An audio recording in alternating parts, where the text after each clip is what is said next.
사무엘하 3장 20절에서 30절이에요. 아브넬이 부하 20명과 더불어 헤브론에 이르러 다윗에게 나아가니 다윗이 아브넬과 그와 함께한 사람을 위하여 잔치를 배설하였더라.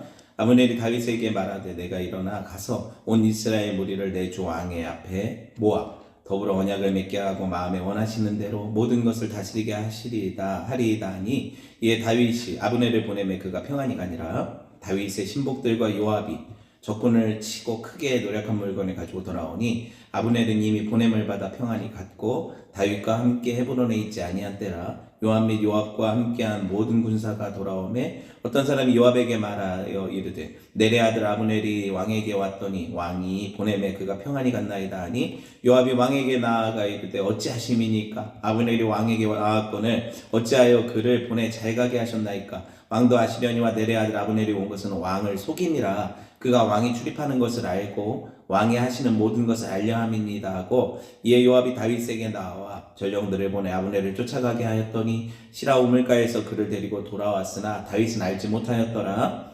아브넬이 헤브론으로 돌아오매 요압이 더불어 조용히 말하려는 듯이 그를 데리고 성문 안으로 들어가 거기서 배를 찔러 죽이니 이는 자기의 동생 아사엘의 피로 말미암이었더라. 그 후에 다윗이 듣고 이르되 내레 아들 아브넬의 피에 대하여 나와 내 나라는 여호와 앞에 영원히 무죄하니 그 죄가 요압의 머리와 그의 아버지의 온 집으로 들어갈지어다. 또 요압의 집에서 백탁병자나 나병환자나 지팡이를 의지하는 자나 칼에 죽는 자나 양식이 떨어진 자가 끊어지지 아니할지로다 하니라. 요압과 그의 동생 아비새가 아브넬을 죽인 것은 그가 기브온 전쟁에서 자기 동생 아사엘을 죽인 까닭이었더라. 아멘. 오늘 사무엘 강의 6번째 시간이에요. 최후의 심판 앞에서 라는 제목으로 함께 하나님 말씀을 나눌게요. 제목이 무겁죠? 성경이 뭐라고 말을 하냐면 인생에 대해서 한 번 죽는 것은 사람에게 정한 것이라고 해요. 그러니까 이 땅에 오는 모든 사람들은 한 번 죽음이 예정되어 있다는 거예요. 다 죽죠. 다 죽어요. 아무리 잘난 사람도 또 아무리 못난 사람도 대단한 부자도 가난한 사람도 예외 없이 잘생긴 사람도 못생긴 사람도 다 죽어요. 한 번 죽는 것은 사람에게 정한 것이에요. 그런데 거기서 끝난 게 아니에요. 모든 사람이 그러면 죽으면 끝 이렇게 생각할 수 있지만 성경은 뭐라고 얘기를 하냐면 죽음 이후에 뭐가 있다? 심판이 있다. 심판이 있다. 그러니까 죽음은 다 모두에게 공평한데 심판이라는 것이 있기 때문에 그 심판에 대해서 어떻게 대비하고 준비해야 되는가가 성경이 사람을 나누는 기준이라고 볼 수가 있겠죠.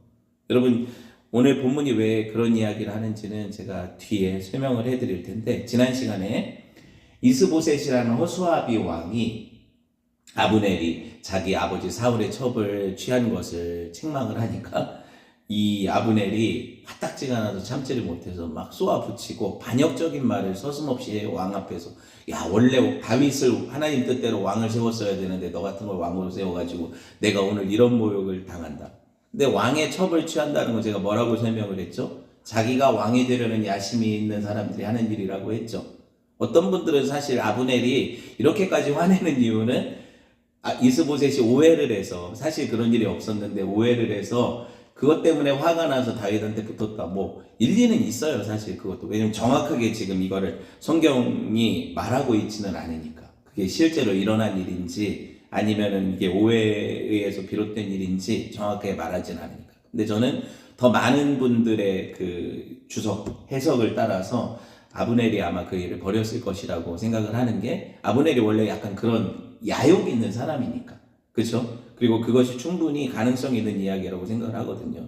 어찌되었든 아브넬이 이거를 이야기할 때 드러난 속내는 뭐냐면 자기는 이미 하나님의 뜻을 알았다 몰랐다? 다윗에 대한 하나님의 뜻을 다 알고 있었다는 거예요. 그러면은 왜 지금까지 하나님의 뜻을 행하기를 주저했을까요? 자기 욕심 때문이죠. 내가 허수아비 왕 하나 세워놓고 내가 왕처럼 호가호위할 수 있잖아요. 그런 생각으로 왕처럼 살았으니까 실제로. 그런데 이거 그냥 허수아비 같은 게 감히 나를 들이받네? 너무 화가 난 거죠. 네, 자기는 사실 왕이 될 수는 없으니까. 뭐 수양대군처럼 할 수는 있겠지만 현재로서는 베냐민이나 이스라엘의 전체 민심을 끌어서 자기가 왕으로 등극할 수 있는 이런 형편이 아니라는 걸 알고 있고, 그러니까 화가 나니까 이거를 복수심에서 다윗한테 그냥 쪼르르 전령 밀사를 보내버리는 거죠. 그렇죠? 다윗이 그 이야기를 듣고 좋게 여겼어요. 그래서 아브넬이 오라고 와서 우리 이제 조약을 맺자 이런 이야기를 하고 돌려보내고, 그렇죠? 근데 한 가지 다윗이 요구한 게 뭐예요? 네가 누구를 안 데려오면 내 얼굴을 못 볼 거다? 네, 자기 아내 누구? 미갈, 그죠? 사울의 딸이었던 미갈을 데리고 와야만 나를 볼 수 있다. 근데 이게 왜 중요하냐면 다윗에게도 명분이라는 게 있는 거예요. 쉽게 말하면 이게 정치공학적으로 생각을 해보면 다윗이 사울 왕가의 계승자다, 사울 왕가를 품을 수 있는, 넉넉히 품어줄 사람이다, 이걸 보여주려면 미갈을 품는 게 맞죠. 그게 정치적인 계산으로 그렇다는 거예요. 그런데 제가 다윗을 어떻게 얘기를 했어요? 다윗이 그런 계산을 하고 사는 사람은 아니라고 그랬죠. 그러니까 뭐예요? 다윗은 여기서 복음과 은혜의 원리를 보여준다고 했어요. 마치 고멜과 같이 남편이 있는데도 불구하고 바람난 여인을 품는 그리스도의 사랑이라고 했죠. 그 신부된 교회에 대한 하나님의 마음을 다윗 왕국이 처음 태동기에 보여주고 있는 거예요. 봅시다. 사무엘하 3장 17절에서 19절 같이 볼게요. 시작. 아브넬이 이스라엘 장로들에게 말하여 이르되 너희가 여러 번 다윗을 너희의 임금으로 세우기를 구하였으니 이제 그대로 하라. 여호와께서 이미 다윗에게 대하여 말씀하시기를 내가 내 종 다윗의 손으로 내 백성 이스라엘을 구원하여 브렐 사람의 손과 모든 대적의 손에서 벗어나게 하리라 하셨음이니라 하고, 아브넬이 또 베냐민 사람의 귀에 말하고 아브넬이 이스라엘과 베냐민의 온 집에 선하게 여기는 모든 것을 다윗의 귀에 말하려고 헤브론으로 가니라 그랬어요. 누구 데리고 갔겠어요? 당연히 미갈을 데리고 갔겠죠. 그리고 중요한 건 뭐냐면 이것이 하나의 화해의 징표가 됐잖아요. 다윗이 의도하든 의도하지 않았든 베냐민과 사울 집안을 품겠다는 거예요. 다윗이. 그쵸? 그러니까는 아브넬이 이게 말하기 딱 좋잖아요. 지금 아브넬이 하려는 건 반역이거든요. 이스보셋이라는 이스라엘 왕이 있는데 지금 저 유다의 왕에게 자기 나라를 갖다 바치겠다는 거잖아요. 거기에 동조하는 세력이 규합이 됐죠. 그게 누구예요? 이스라엘의 장로들. 왕은 누가 기름 부어요? 하나님이 선지자를 통해 기름 부으시지만 그 왕을 세우는데 꼭 필요한 사람들이 장로들이에요. 이스라엘 지파의 각 지파의 장로들. 그들이 인정을 해요, 인준을 해야 왕이 되는 거거든요. 그래서 보면 이스라엘 지파 사람들은 처음부터 어떤 마음을 가지고 있었어요? 사울이 죽고 나서는 다윗을 사모했어요. 다윗이 왕이 됐으면 했는데 아브넬이 이스보셋을 딱하니 허수아비처럼 세워놓으니까 어떻게 할 수가 없는 상황이 된 거죠. 근데 지금은 상황이 많이 바뀌었죠. 자기들 의견을 얘기를 해요. 다윗이 왕이 됐으면 좋겠다. 그게 원래부터 우리 의견이었다, 이런 얘기를 하죠. 아브넬이 여론을 조사를 해보니까 다윗이 압도적인 거예요. 여론이, 왕되는 여론이. 그리고 제일 걱정했던 게 자기 지파 아닙니까? 사울 지파. 아브넬도 사울의 친척이니까 베냐민 지파거든요. 자기 지파 사람들은 어떻게 생각하나 봤더니 어때요?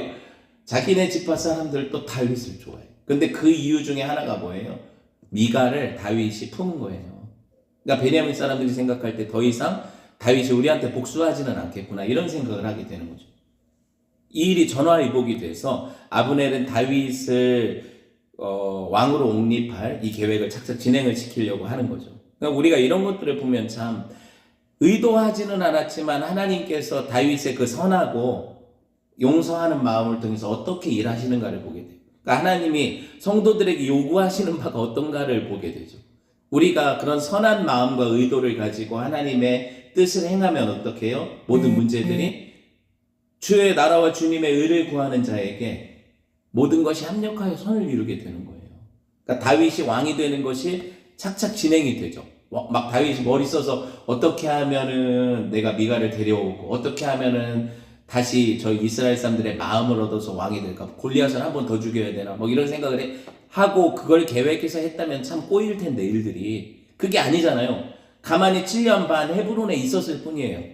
주신 분복을 따라서 거기 잘 통치하고 있었을 뿐이에요. 그랬더니 하나님이 때가 차니까 어떻게 해요? 다윗을 전체 이스라엘의 왕으로 세우시려고 이 바보 같은 이스보셋하고 아브넬 사이를 가르셨죠. 하나님이 어떻게 일하시는가를 봐야 돼요, 성도들은. 우리 삶에서 내가 기도하고 하나님의 뜻을 행할 때 하나님께서 우리 삶을 책임져 주신다는 사실을 믿어야 되는 거예요. 하나님 배후에서 일하십니까? 안 하십니까? 일하신다니까요. 근데 우리는 내가 너무 바쁘게 일하느라고 하나님 일하심을 깨닫지를 못하는 거예요. 내가 연락했는데요. 내가 부탁했는데요. 내가 그 일을 했는데요. 그러니까 하나님 일하실 자리가 어디 있어요? 그러니까 하나님이 일하시는 걸 보려면 때론 우리는 어떻게 해야 돼요? 잠잠히 있어야 돼요. 잠잠히 기다려야 되는 거예요. 복음의 능력이 뭡니까? 용서와 화해와 막힌담을 허무는 능력이거든요.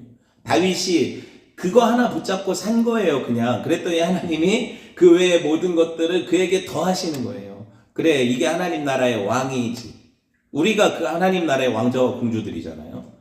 병 걸린 거 아니잖아요. 우리가 하나님 나라의 왕자와 공주들이 맞거든요. 우리가 어떻게 살면 돼요? 다윗처럼 사는 거잖아요. 하나님의 뜻을 행하고 하나님의 일하심을 기대하고 기다리는 거죠. 여러분, 아브넬이 다윗이 좋아서 붙은 게 아니에요. 아브넬은 자기가 왕 되고 싶은 사람이에요. 그런데 이게 여론이 이렇게 되고 자기한테 불리해지니까 위태한 거예요, 지금 자기가. 그쵸? 허수아비 같았던 왕이 머리가 크더니 따지고 들어오는 거잖아요. 그쵸? 이런 상황이니까 자기는 자기 욕심에 이끌려서 다윗에게 화친을 청하는 거예요. 왜냐면 다윗한테 가면 그 나라를 바치는 거니까 자기를 적어도 이스라엘 전체 군대 장관으로 세워줄 수 있잖아요. 딜을 하는 거죠. 그러니까 아브넬은 나쁜 의도로 이 일을 하지만 하나님은 배후에서 그 악인을 사용하셔서도 하나님의 선을 이루신다니까요.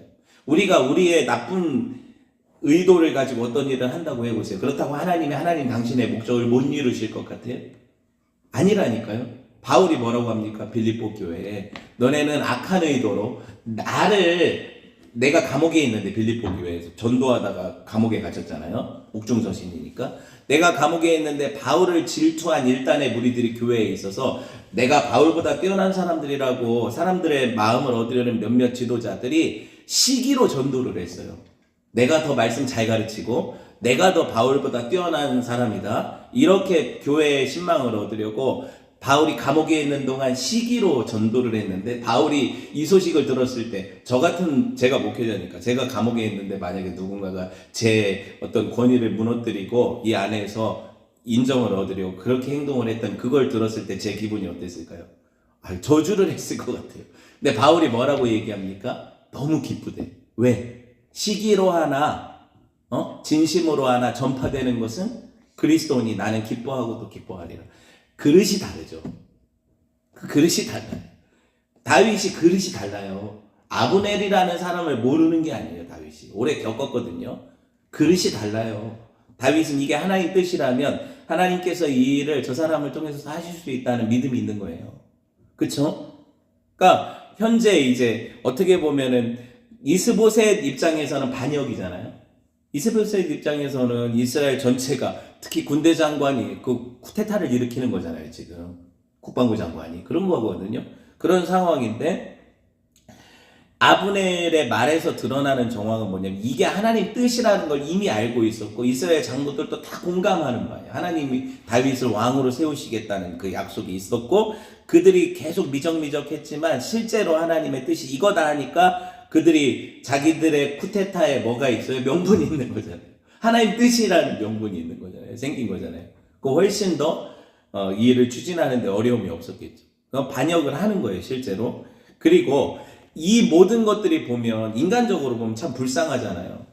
단종 같죠, 이스보셋이. 약간 그런 느낌 아니에요? 우리가 인간적으로 보면 우리 역사에서도 이런 일들이 있으니까 꼭 아브넬은 수양대군 같잖아요. 이런 일을 하는 거잖아요. 그런데 이 말씀을 따라서 하나님의 뜻을 보면 사람들의 이런 변덕과 질투와 자기 욕심과 이런 어떤 모의에 의해서 이 일을 도모해도 그 일을 이루시고 그 배후에서 그 사람들을 조정해서 섭리하시는 분이 계시다는 사실이에요. 이걸 믿음으로 바라봐야 역사의 주관자가 누구다? 하나님이시라는 걸 알죠. 하나님의 열심히 다윗을 왕으로 세우시는 이 일을 착착 진행시키고 계시는 거예요. 우리는 뭘 믿어야 되는 거예요? 하나님이 보이지 않는 것 같고 내 삶에 응답이 없는 것 같아도 여전히 우리를 위해 일하신다는 사실. 이걸 믿어야 우리가 신앙생활을 하죠. 안 그렇습니까? 일하고 계시다니까요. 하나님이 지금도 여러분을 위해서 택자들을 위해서 하나님 일하고 계시다니까요. 그러니까 여러분 이제 화친을 맺기 위해서 왔어요. 누가? 아브넬이. 20명만 데리고 간다는 건 뭐예요? 군사적인 행동을 할 이유가 없다. 20명 데리고 와서 다윗을 군대와 싸우겠어요? 나는 화친을 맺으러 왔다, 이런 뜻인데, 이 추진을 이 사람 추진력 있는 사람이거든요. 그러니까 바로 이 일을 하고 그러고 갔는데, 다윗은 이거를 받아들여서 잔치를 베풀고, 언약을 하고 나면 잔치를 베푸는 게 일반적이니까 구약에서는. 사무엘하 3장 21절 봅시다.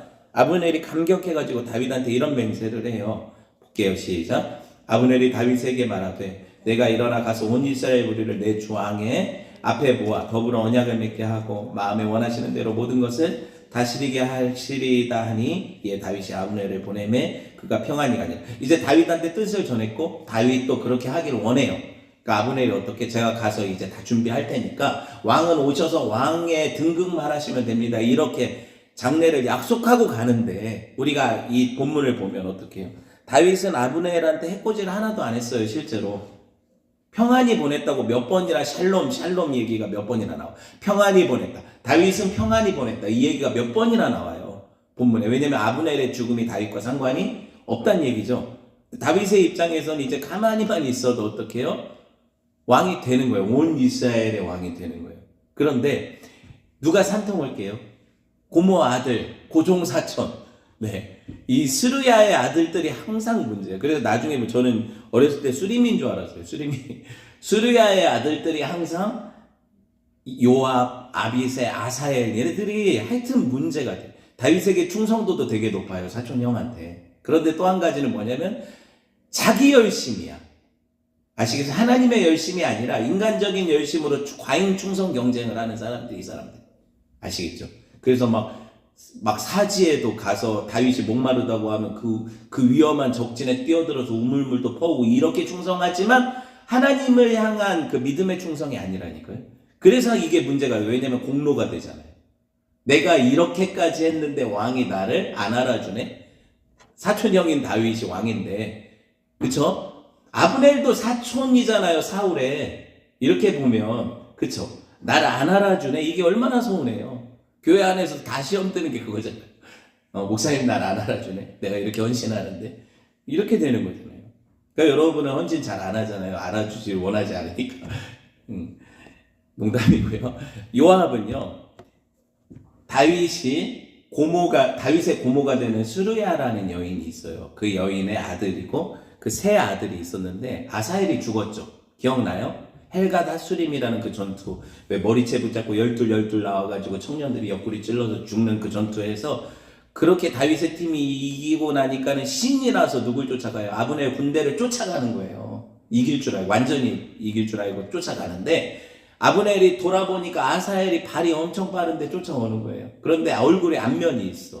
다윗의 신복이고 사촌인 거 알고 요압의 동생인 거 알고 다윗의 군대 장관 요압이니까 요압하고 관계성을 다 아니까 아브넬이 이걸 어떻게 하지를 못하는 거예요. 죽여버렸으면 좋겠지만 너무 귀찮으니까, 자기 쫓아오니까. 근데 어떻게 할 바를 모르는 거죠. 이런 상황이 된 거예요.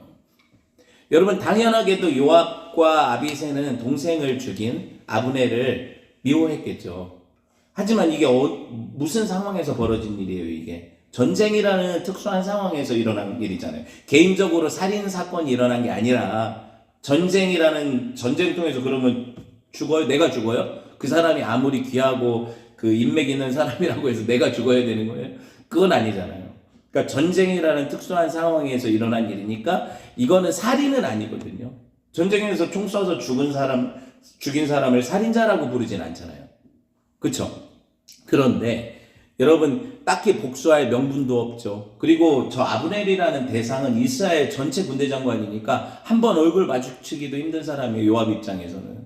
근데 이게 호박이 나잡아잡서하고 사람 20명 겨우 데리고 넝굴째 굴러 들어왔는데 다윗이 이걸 안 먹고 보내버리니까 갔다 와서 듣고는 화가 엄청난 거예요. 요압 입장에서는 화가 나죠. 동생이 원수기도 하고. 또 한 가지는 뭐냐면 요압이 지금 뭐하고 왔다고 기록되어 있어요, 성경에. 그동안 하던 대로 다윗이 시글락이라는 블레셋 지경에 머물 때 뭔 일을 했어요? 먹고 살 게 없으니까 주변의 나라들을 약탈했잖아요.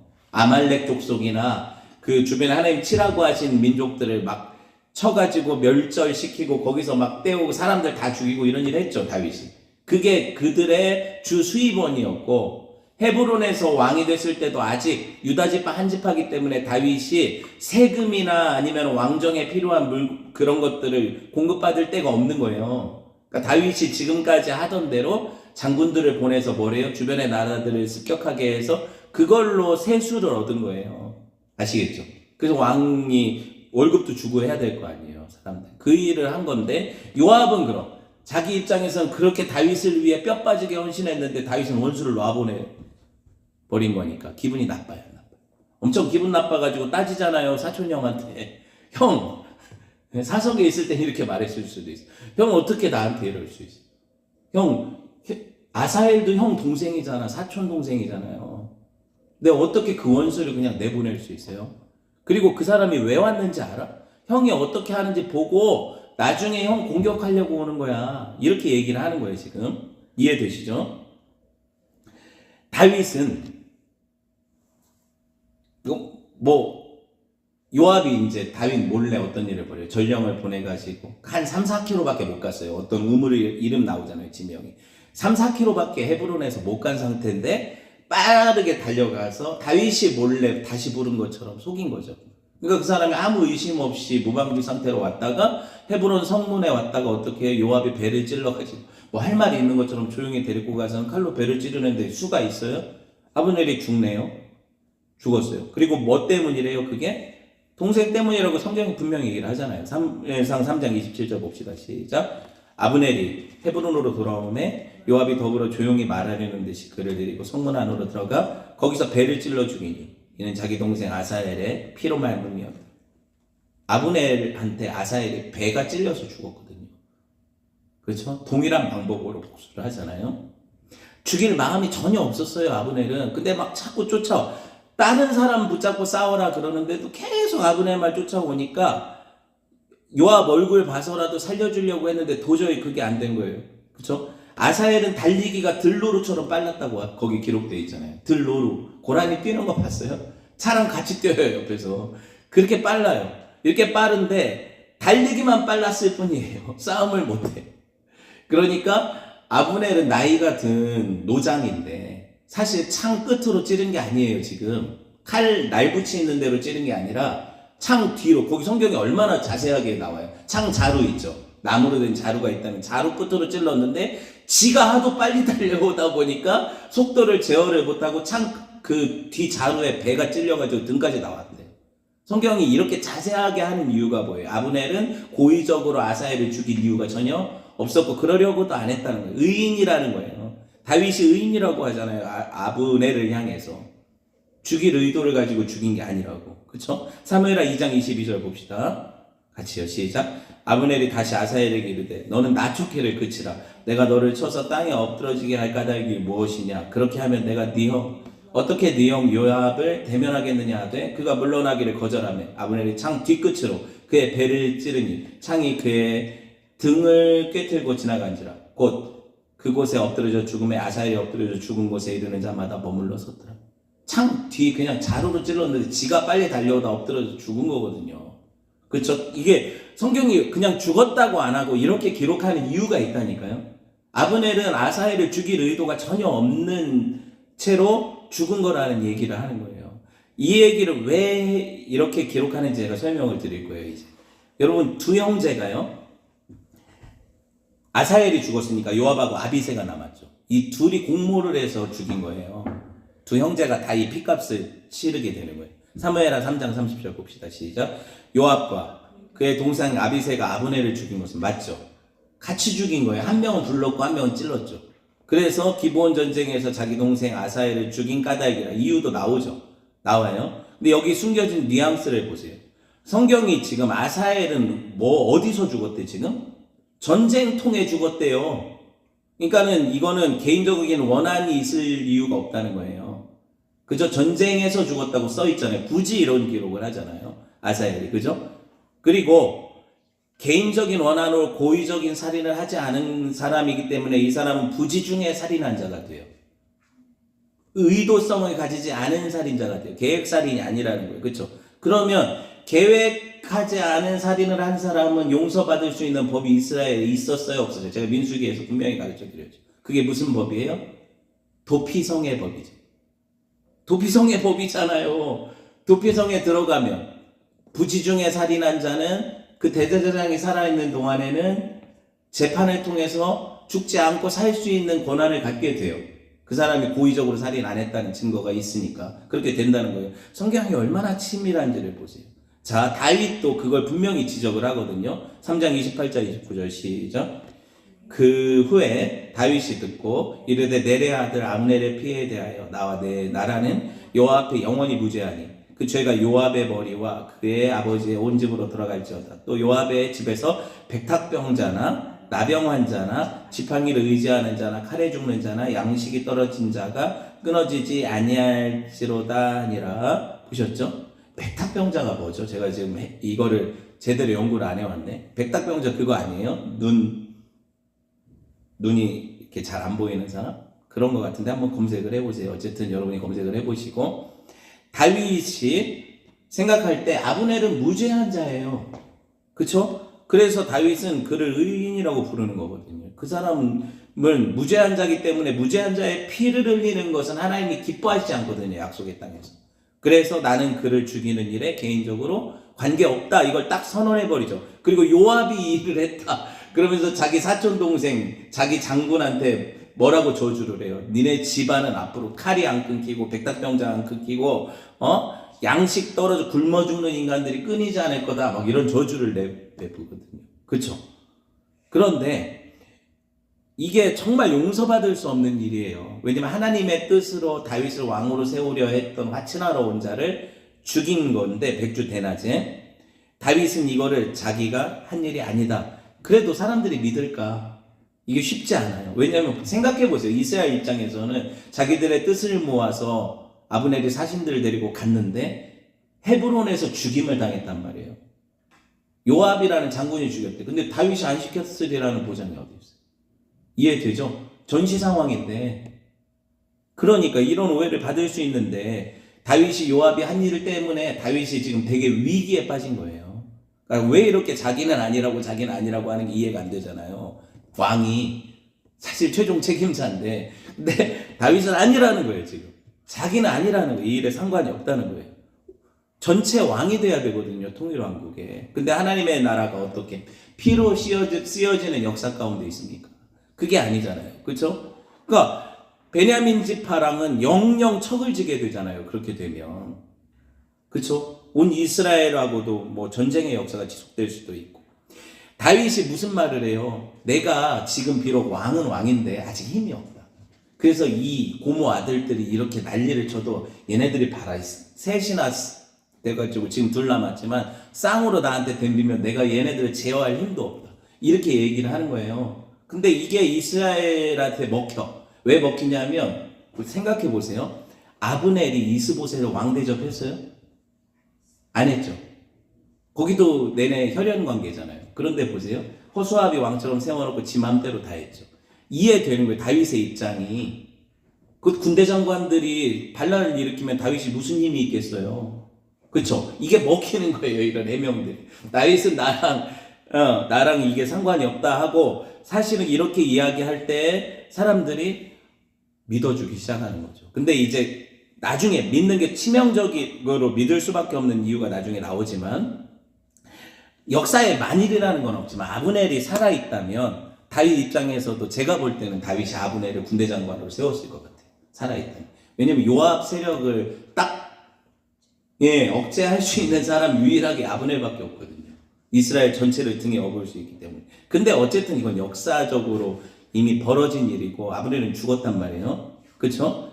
사무엘하 3장 39절 다윗이 뭐라고 얘기하는지 봅시다. 시작. 내가 기름 부음 받은 왕이 되었으나 오늘 약해서 수리아의 아들인 이 사람들을 제어하기가 너무 어려우니 여호와는 악행한 자에게 그 악한 대로 갚으실지어다 아니라. 보셨죠? 다윗은 정치 생명이 끝날 위협을 당하고 있는 거예요. 지금 그 부하 직원들이 잘못한 일 때문에 이렇게 되는 거예요. 근데 여러분 왜 이렇게까지 다윗이 그러면 반응할까? 왜 그렇게까지 아브넬을 죽인 것이 정말 나쁜 일인가? 그냥 자기 정치 생명 때문에만 이런 얘기를 하는가? 제가 다윗은 항상 뭐라고 얘기를 해요? 다윗은 항상 그런 머리를 가지고 살지는 않는다고 얘기를 하죠. 이건 인간적인 생각이고, 다윗은 항상 누구 앞에 살아요? 하나님 앞에. 그러니까 아브넬을 죽인 것은 큰 죄예요. 왜? 헤브론이 어디예요? 도피성이에요.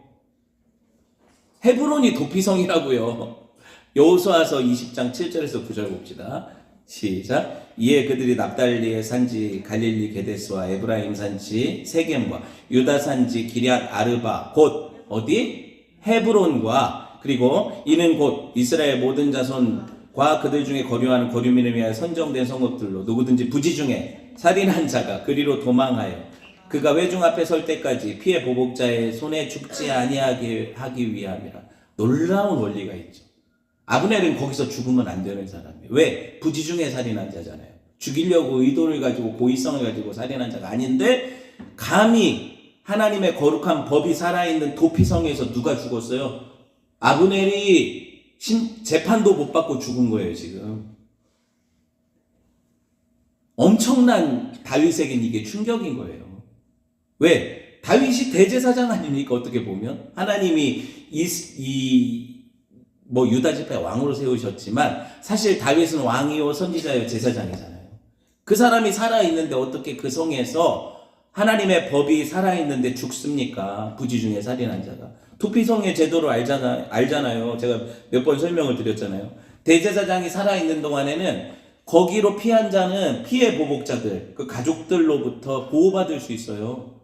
그리고 대제사장이 죽어요. 만약에 현직 대제사장이 죽으면 어떻게 해요? 그 사람 무죄 방면돼요. 그래서 자기 고향으로 다시 돌아가서 살 수 있고 그 사람을 건드리면 죄가 되는 거예요. 그러니까 이게 완전한 용서의 법이거든요. 근데 다윗이 지금 죽었어요? 살았어요? 대제사장이 죽었어요? 살았어요? 살아있잖아요. 다윗이 세운 아비아달도 살아있어요. 제사장. 살아있단 말이에요.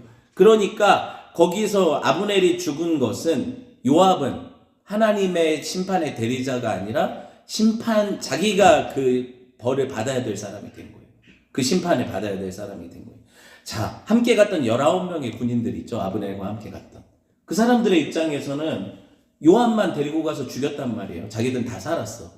이 정황상 정치적인 보복이라고 생각할 수 있고 얼마든지, 그렇죠? 그러니까 와서 그들이 이 이야기를 전할 사람들이에요. 사실 누가 지금 헤브론에서 일어난 이 일련의 사건들을 누가 봤겠어요? 이스라엘 사람들은 그냥 기다리고만 있는 거예요. 지금 아브넬이 가서 좋은 소식을 전해오면 왕을 세우려고 하고 있는데 19명은 목격자들이거든요. 어떤 일이 일어났는지 보는. 그들 앞에서 다윗이 어떻게 행동하는지를 보세요. 어떻게 다윗이 이런 것들을, 이 상황을 대처하는지를 보세요. 다윗이 국장을 선포를 해버려요. 그날. 그래가지고 오늘 정말 의인이 하나 죽었으니까, 이게 내가 죽이려고 한 것도 아닌데 죽게 됐으니까 모든 백성들은 다 옷을 찢고 극도의 슬픔을 표현하라는 거죠. 그리고 베옷을 입고 허리에 띠를 띠고 상여를, 이제 다윗 자체가 상여를 쫓아가면서 울어요. 이렇게 울어요. 슬퍼하기 시작하니까 백성들도 사실은 다 아브넬은 원수 맞거든요. 원래 대적이었으니까. 근데 백성들이 아브넬이 죽었다고 눈물이 나겠어요? 근데 왕이 저렇게 슬퍼하니까 이게 큰일인가 보다.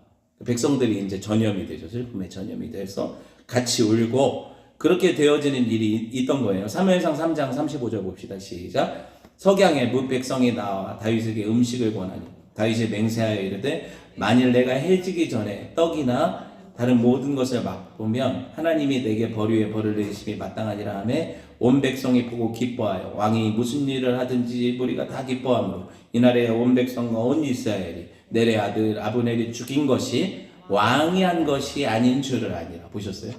다윗이 자기의 행동으로 진짜 애도를 표현하고 하니까 19명은 지켜보고 있었을 거란 말이에요. 이게 어떻게 된 정황인가 봤더니 다윗은 아닌 것 같아요. 아무리 봐도 자기가 죽여놓고 저렇게 쇼를 할 수는 없을 것 같아요. 이게 이제 전달이 됐겠죠. 이스라엘에.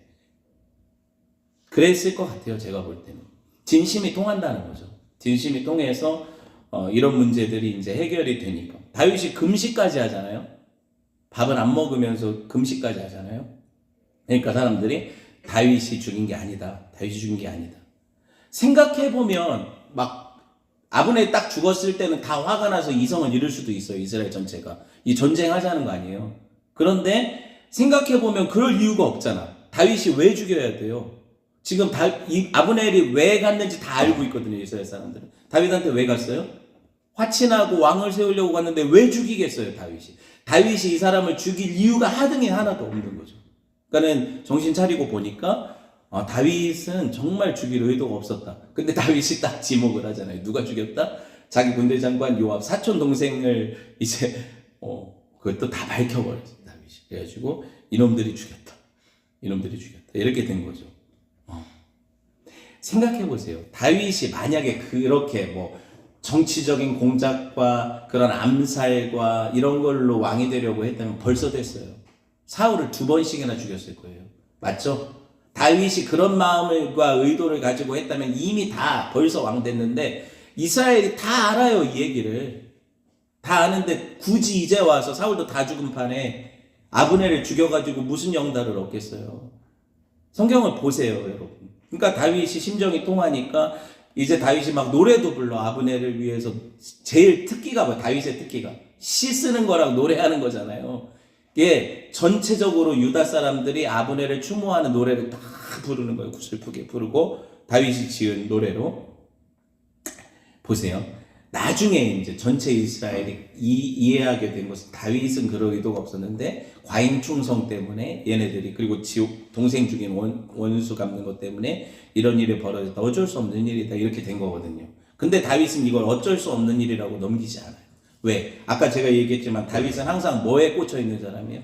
하나님의 뜻, 하나님의 말씀, 그 율법, 거기 꽂혀 있는 사람이거든요. 그러니까 열왕기상 2장 31절을 봅시다. 같이 볼게요. 시작.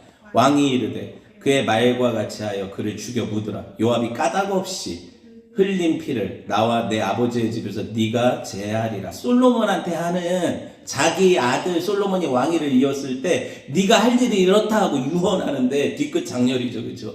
볼까요? 여호와께서 요압의 피를 그의 머리로 돌려보내실 것은 그가 자기보다 의롭고 선한 2사람을 쳤음이니 곧 이스라엘 군대 장관 넬의 아들 아브넬과 그 다음에 또 죽일 사람 하나 더 있어요. 유다 군사령관 예델의 아들 아마샤를 칼로 죽였습니다. 이 일을 내 아버지 다윗은 알지 못하셨나니. 또 얘기하죠. 다윗은 몰랐다고. 그런데 그들의 피는 영영이 요압의 머리와 그의 자손의 머리로 돌아갈지라도 다윗과 그의 자손과 그의 집과 그 왕위에는 여호와께로 말미암는 평강이 영원히 있으리라. 다윗의 집이 예표하는 게 예수님이잖아요. 메시아 왕국이잖아요. 피로 세워지는 왕국이 아니라니까요. 타인의 피로 세워지는 왕국이 아니라 자기를 희생하는 왕국이란 말이에요. 다윗의 왕국이. 이렇게 시작되면 안 되는 왕국이라고요. 그렇죠. 그러니까 계속 이 얘기를 하는 거예요. 다윗은 그럴 의도로 죽은 게 아니다. 무죄하다. 미움, 다툼, 시기, 질투가 아니라는 거예요. 하나님의 나라는 의와 평강과 희락과 화평이잖아요. 그렇죠. 나중에 요압이 왜 죽냐면요. 솔로몬을 다윗이 왕으로 지목했는데 아들 중에 하나, 다윗의 아들 중에 하나가 핫깃의 아들 아도니아라는 놈이 있어요. 압살롬 죽고 나서 그 다음 아들, 그 놈이 또 반역을 해. 지가 왕 되고 싶어가지고. 그래가지고 다윗의 아내를 그 첩 중에 하나 요구했다고 했잖아요. 아비삭이라는 수냄 여인. 그죠? 그러니까는 거기 붙었어요. 누가? 요압이. 압살롬 반역 때 압살롬 찔러 죽인 게 또 요압이에요.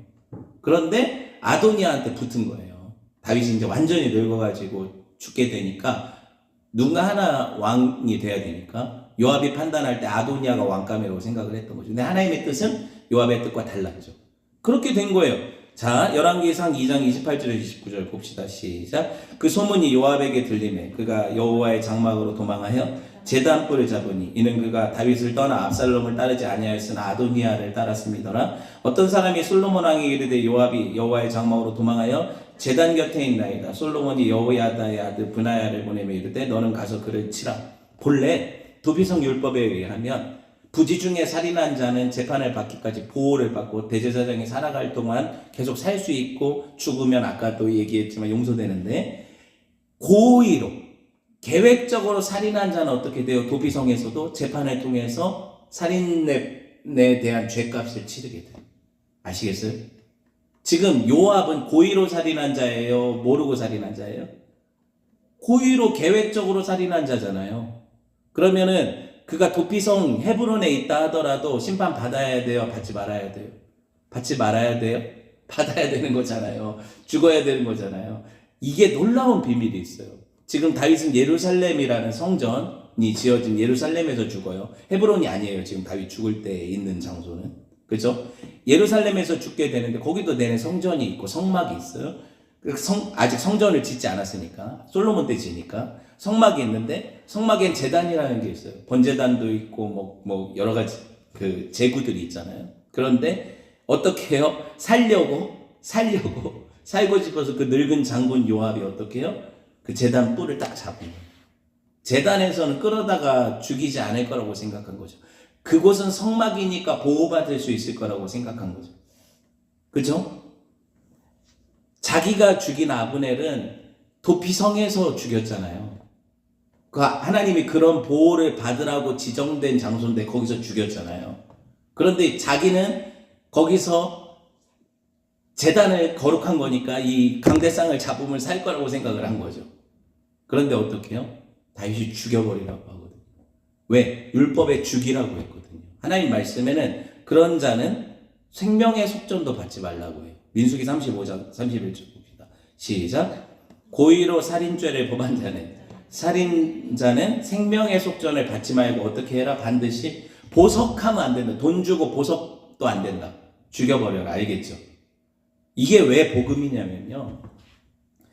다윗이 살아있을 땐 누가 안 죽었어요? 요압이 안 죽었어요. 지금 다윗의 유언이에요, 이게. 그럼 다윗의 유언이라는 건 다윗이 지금 어떻게 됐다? 대제사장인 다윗이 죽었다. 보통 부지중에 살인한 도피성으로 피한 자는 대제사장이 죽으면 무죄가 돼서 방면되는 게 법이에요. 이게 최후의 심판법인데, 자, 죄가 있는 자는 어떻게 해요? 그 제사장의 죽음과 함께 용서가 안 되죠. 그 머리에 심판이 남아있죠. 말씀을 맺으려고 해요. 한 번 죽는 것은 사람에게 정한 거라고 했어요. 근데 내가 예수 그리스도 안에서 용서 받았냐 받지 않았냐가 얼마나 중요한지 아시겠어요? 우리는 사실 예수님을 고의로 죽인 자들이거든요. 그런데 예수님이 우리를 어떻게 여겨주시냐면 부지중에 살인한 자로 여겨주세요. 제가 설명했죠. 아버지여 저들의 죄를 저들에게 돌리지 마십시오. 왜? 저들이 하는 일을 알지. 걔네들은 고의로 죽였어요, 예수님을. 맞죠? 그런데 예수님은 그걸 어떻게 경감시켜 주셨어요? 용서받을 수 있는 죄로 부지중에 알지 못하고 한 일입니다. 내가 하나님 아들이라는 걸 모르고 한 일이니까 용서해 주십시오. 경감시켜 주셔서 그 제사장의 죽음과 함께 용서받게 하셨잖아요. 이게 복음이죠. 그러면 그 안에 없는 자들, 그 복음 안에 없는 자들은 어떻게 되겠어요? 그 생명의 원리가 적용되지 않아요. 예수님이 죽으심과 함께 결국에는 죽고 나서 모든 사람에게 심판이 정해졌다니까요. 예수 안에 있는 자에게는 심판이 넘어가는 거예요. 근데 요압의 이 일을 통해서 하나님 뭐라고 얘기하시는 거예요? 넌 예수 안에 없기 때문에 넌 심판받아 마땅한 자다, 이렇게 얘기하는 거죠. 오늘은 사실 좀 되게 어려운 개념을 여러분이 들었어요. 쫓아오는 것 같긴 한데 못 이해하셨다 하더라도 하나만 가지고 가시면 돼요. 예수 안에서 용서받는 거예요. 그리고 그 용서가 나를 다른 일을 용납하고 용서하는 은혜의 단계까지 나가게 하는 거예요. 요압이 이걸 못 누리잖아요. 이 삶을 못 누리잖아요, 요압은. 그러니까 그 안에 누가 없다는 거예요. 예수님이 없다는 거예요. 그런 은혜를 누리는 저와 여러분 됐으면 좋겠습니다. 네, 함께 말씀 들었으니까 적고 기도합시다.